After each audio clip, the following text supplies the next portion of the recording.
আমি গত 29 তারিখে শালিকা মাধ্যমিক বিদ্যালয়ের 50 বছর পূর্তি রজত জয়ন্তী প্রোগ্রামে 2,50,000 টাকা কন্টাকে কয়েক কোটি টাকার মাল নিয়ে ওখানে প্রোগ্রামে যাই। এই প্রোগ্রামে আমার কর্মচারীদের সাথে বাগবিতণ্ডা কমিটির হয়ে আমার কর্মচারীদের মারধর, মালপত্র ভাঙচুর এবং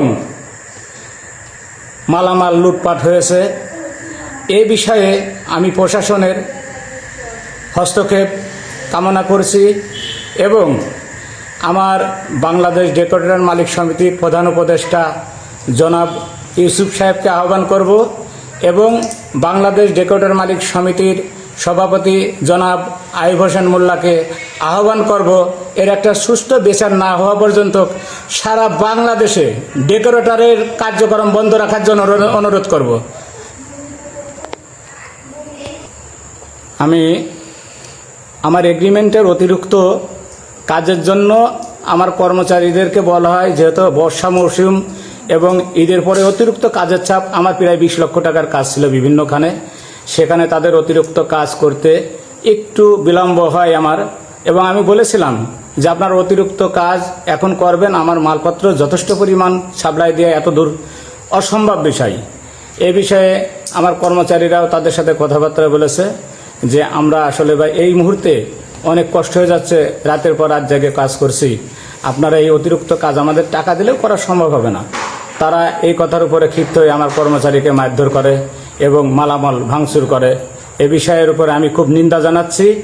আমি একজন সম্মানিত ব্যবসায়ী বাংলাদেশের, শুধু 2001 সাল থেকে মাননীয় প্রধানমন্ত্রী যতজন বাংলাদেশে আসছে বিভিন্নখানে আমি প্রধানমন্ত্রীর প্রধান স্টেজগুলো এবং প্যান্ডেলগুলো আমি করেছি, বাংলাদেশ সেনাবাহিনীর অনেক বড় বড় কাজগুলো আমি করেছি। তা আমার এই বিচার না হওয়া পর্যন্ত আমি আহ্বান করব সারা বাংলাদেশে ডেকোরেটরের কার্যক্রম বন্ধ থাকবে। এখানে কি পরিমাণ ক্ষতি হয়েছে? এখানে আমার একটি 100 কিলো জেনারেটর ছিল, সেটা ভাঙচুর হয়েছে, তার 25 লক্ষ টাকা দাম। সেটা মেরামত করতে হয়তো 2-3 লক্ষ টাকা লাগবে, আমি ইতিমধ্যে ঢাকাতে পাঠিয়েছি।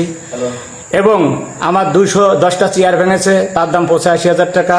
আমার 2 লাখ টাকার মতো লাইটের মাল ভাঙা চোরা এবং ছেঁড়া হয়েছে এবং আমার থেকে কিছু নগদ টাকা ছিল নেওয়া হয়েছে। আমার কর্মচারীর বেতনের 15,000 টাকা ছিল, সে টাকাটাও তারা তছরূপ করেছে। করলো কারা এটা?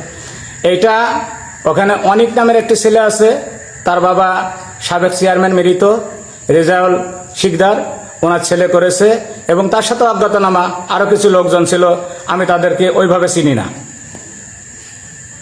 তারা কি স্কুল কর্তৃপক্ষের কেউ? তারা কমিটির লোক, তারা ওই অনুষ্ঠানের কমিটির সাথে জড়িত। অনুষ্ঠান বাস্তবায়ন কমিটি? জি, অনুষ্ঠান বাস্তবায়নের প্রধান লোক অনেক, 5 জনের একজন।